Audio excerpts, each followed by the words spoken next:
नमस्कार दोस्तों, मैं हूं प्रवीण चौहान और आप देख रहे हैं टेक्नोलॉजी वीडियो नेटवर्क।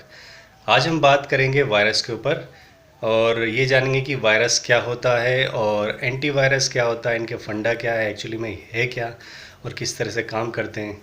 तो चलिए आज हम इसके बारे में बात करते हैं। चलिए शुरू करते हैं।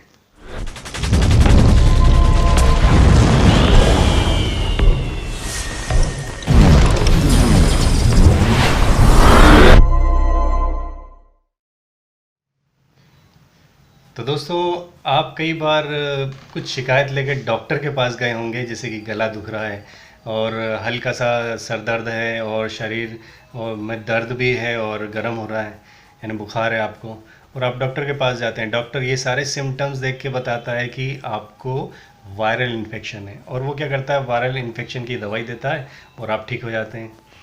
अब हम ये जानते हैं कि यहाँ पर हो क्या रहा है। दरअसल यहाँ पर ये हो रहा है कि वायरस जो एक ज़िंदा चीज़ है, वो एक ज़िंदा चीज़ पर आक्रमण करती है, जैसे आप हैं या फिर कोई पशु पक्षी जानवर, वो सब ज़िंदा चीज़ों पर वो आक्रमण करेगा और उनको इन्फेक्ट करने के बाद कुछ ऐसी अपनी स्पेसिफिक लक्षण करेगा जो वो सिर्फ अकेला वही करेगा। बाकी अलग अलग वायरस अलग अलग तरह टाइप के लक्षण दिखाते हैं और वो अपना लक्षण दिखाकर आपको परेशान करने की कोशिश करता है और डॉक्टर दवा देकर उसको ठीक करता है। तो अब इसको हम अपनाते हैं अपने मोबाइल के ऊपर।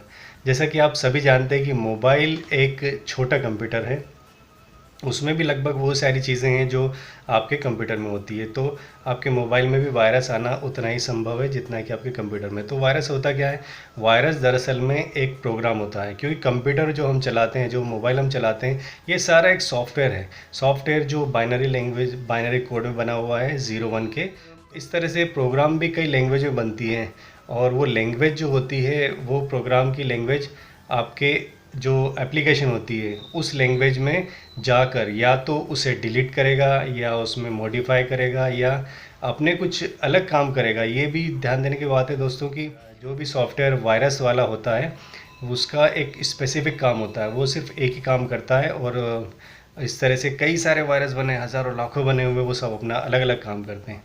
और इस तरह से एक प्रोग्राम जो वायरस का होता है वो आपके कंप्यूटर में आता है और आपके कंप्यूटर में वो अपनी अपनी काम करता है और उसको आपके कंप्यूटर को डिलीट करेगा, फाइल डिलीट करेगा या कंप्यूटर को हैंग कर देगा, स्क्रीन में कुछ प्रॉब्लम आना शुरू हो जाती है। इस तरह से कई सारी चीज़ें होती है और ये वायरस होता है जो एक प्रोग्राम होता है। अब एंटीवायरस क्या होता है? एंटीवायरस भी दोस्तों एक प्रोग्राम ही होता है और एंटीवायरस इस तरह से बनाया जाता है कि वो आपके वायरस की जो कोडिंग होती है, वायरस अगर मान लो कि बहुत ही कोड करके इनक्रिप्टेड तरीके से बनाया गया है, तो प्रोग्रामर क्या करता है, उसे डिक्रिप्ट करता है, पता लगाता है कि वायरस आखिर वर्क किस तरह से कर रहा है। उसके वर्क को देखते हुए वो क्या करता है कि उसकी एंटीवायरस बनाता है। एंटीवायरस क्या होता है? एक प्रोग्राम होता है जो उसके इस लक्षण को पहचान कर उस फाइल को पकड़ता है और उस फाइल को सीधे डिलीट करता है या उसको रिपेयर करने की बोलता है या फिर उसको कैंसिल, आप जो भी करना चाहें वो ऑप्शन देता है आपको, जो आप करना चाहें। तो एंटीवायरस की ये होता है कि वो एक सॉफ्टवेयर है जो आपके वायरस के सॉफ्टवेयर को पहचान करता है।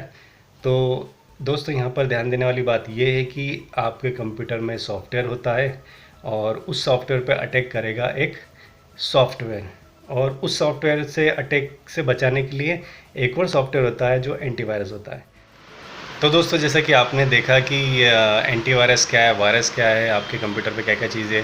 बेसिकली आपके मोबाइल या कंप्यूटर पे दो ही चीज़ मेन होती है, जैसे एक तो हार्डवेयर, एक सॉफ्टवेयर। हार्डवेयर में इसके जो आप फ्रेम को हाथ लगाते हैं, इसका ग्लास है वगैरह वगैरह, और सॉफ्टवेयर में इसके ऐप्स जो चलाते हैं वो सारे सॉफ्टवेयर से बनते हैं। इसका ओएस जो है वो सारा सॉफ्टवेयर से बनता है। और यहाँ पर मैं आपको एक चीज़ और बता दूँ कि जो ये एंटीवायरस होता है, एंटीवायरस क्या होता है, उसमें एक मैंने जैसे बताया कि प्रोग्राम है, लेकिन उस प्रोग्राम में क्या देते हैं, वो उसका जो डाटाबेस होता है, उसके डाटाबेस में जितने भी वायरस होते हैं उन सब के जो लक्षण के हिसाब से जो फाइलें उनकी आती हैं उनको पहचानने के लिए जो फाइलें आती है वो सारे एंटीवायरस के डाटाबेस में रहती है। और जब एंटीवायरस हम रन करते हैं या उसका पीरियडिक जो रन होता है उसमें ऑटोमेटिक रन होता है, या जो भी आप करना चाहें, जब भी आप सर्च करना चाहें, स्कैन करना चाहें, तो वो स्कैन करके ये पता लगाता है कि उस स्पेसिफिक काम करने वाली जो आपके उसके डाटाबेस में होती है उस टाइप की कोई फ़ाइल है या नहीं। अगर उस टाइप की कोई फ़ाइल होती है तो उसको पकड़ता है और आपसे रिपेयर, क्वारंटाइन, डिलीट या आपको ऑप्शन देता है, जो आप करना चाहें वो कर सकते हैं। तो ये एंटीवायरस का काम हो गया। और दोस्तों यहाँ पर आपको क्या करना चाहिए कि आपके कंप्यूटर में तो एक ट्रस्टेड जो ब्रांड का है वो एंटीवायरस डलवाना चाहिए, और ये परचेज़ किया हुआ ज़रूर होना चाहिए। क्योंकि परचेज़ करने में क्या होता है कि दोस्तों वो आपको डेली अपडेट देते हैं, चाहे वीकली हो या डेली हो या किसी भी टाइप की हो, यानी एक कंटिन्यू उनकी अपडेट आती रहती है। और उस अपडेट में वो नए नए जो वायरस लोग बना रहे हैं उसकी सारा एंटीवायरस जो उसके जो आपके पास होता है उसमें वो उसके कैसे उसको डिलीट करें, कैसे पहचानें, वो सारा उसके डाटाबेस को अपडेट करते रहते हैं। तो आपको ये करना चाहिए कि एक तो परचेज़ करना चाहिए और दूसरा आपको डेली अपडेट करते रहना चाहिए एंटीवायरस को। अब दोस्तों मैं आपको एक सलाह देना चाहूँगा, जैसे कि मैंने आपको पहले भी सलाह दी कि आपको परचेज़ किया हुआ एंटीवायरस डलवाना चाहिए। फ्री का मत डलवाइए और इसकी डेली अपडेट करते रहिए। और आपको एक चीज़ और बताना चाहूँगा कि जब भी हम इंटरनेट चलाते हैं या फिर हम कोई फ़ाइल शेयर करते हैं तो आपको ये ध्यान देने वाली बात है कि अनट्रस्टेड फ़ाइल, अनट्रस्टेड साइट, और आप जिस ईमेल को नहीं जानते हैं जो भेजने वाले को, सेंडर को, तो आप उसे ना खोलें। कोई भी ऐसी फ़ाइल ना खोलें जिसमें आपको ज़रा भी डाउट हो। और अगर आपका एंटीवायरस ये बताता है कि इस फाइल में कोई प्रॉब्लम है तो उस फाइल को कभी ना खोलें। ये आपके कंप्यूटर, आपके मोबाइल के लिए हार्म कर सकता है। इसके पीछे कुछ मालवेयर हो सकते हैं, जैसे कई बार आपने सुना होगा ट्रोजन। ट्रोजन भी एक तरह का मालवेयर है जिसका काम फ़ाइल को डिलीट करना है, आपके कंप्यूटर के या फिर मोबाइल के जो भी आपकी फ़ाइलें हैं उसको वो यहाँ तक कि शेयर भी कर देता है, आपको जिसने बनाया उस तक आपकी फ़ाइल की जानकारी भी भेज देता है। तो ये सारी चीज़ें ध्यान देने वाली बात है। आपको ये बड़ा ध्यान देने वाली बात रहेगी कि आप कभी भी फ्री के सॉफ्टवेयर या फ्री की फ़ाइलें, इस तरह की चीज़ों में आप कभी ना पड़ें। और हमेशा एंटीवायरस जो है वो उसको अपडेट ज़रूर करते रहें और उसको स्कैन करके आपकी फ़ाइलें डिलीट करते रहें। जैसे कि आपने अब मोबाइल कंप्यूटर में तो एंटीवायरस डलवा लिया, लेकिन मोबाइल में क्या एंटीवायरस डलवाने की ज़रूरत है? कई लोग ये बोलते हैं कि एंटीवायरस डलवाने की क्या ज़रूरत है, मोबाइल में एंड्रॉयड है, अच्छा है, ये सब कुछ करता है। लेकिन दोस्तों एंटीवायरस इसमें भी आ सकता है क्योंकि ये भी एक सॉफ्टवेयर ही है। आखिरकार सॉफ्टवेयर पे सॉफ्टवेयर अटैक कर ही सकता है। तो आपको एक अच्छा सा परचेज़ किया हुआ सॉफ्टवेयर लेना चाहिए जिसे आप अपडेट तो कर ही देंगे इसमें रेगुलर, और वो क्या करेगा, आपको आपके मोबाइल की जो भी हार्म करता जो वायरस आएगा उससे वो रक्षा करेगा। और यहाँ पर भी ध्यान देने वाली बात है कि यहाँ पर भी ऐसी कोई फाइलें ना खोलें, ऐसे अननेसेसरी ऐप इंस्टॉल ना करें जिससे आपको कुछ मैलवेयर या फिर वायरस उसका आपके मोबाइल पे आ जाए। नहीं तो क्या होगा कि आपके मोबाइल के भी डाटा वो उड़ा ले जाएगा। तो आपको ये ध्यान देने वाली बात है। तो दोस्तों ये था वायरस और एंटीवायरस के ऊपर मेरी जो राय है। वैसे तो आप एंटीवायरस के ऊपर जानते ही होंगे, लेकिन फिर भी मैंने बताने की कोशिश की है एक सरल शब्दों में। तो दोस्तों आपने इस चैनल को सब्सक्राइब तो कर ही लिया होगा। अगर आपने इसे सब्सक्राइब नहीं किया तो प्लीज़ सब्सक्राइब ज़रूर करें, क्योंकि ये आपका भी चैनल है।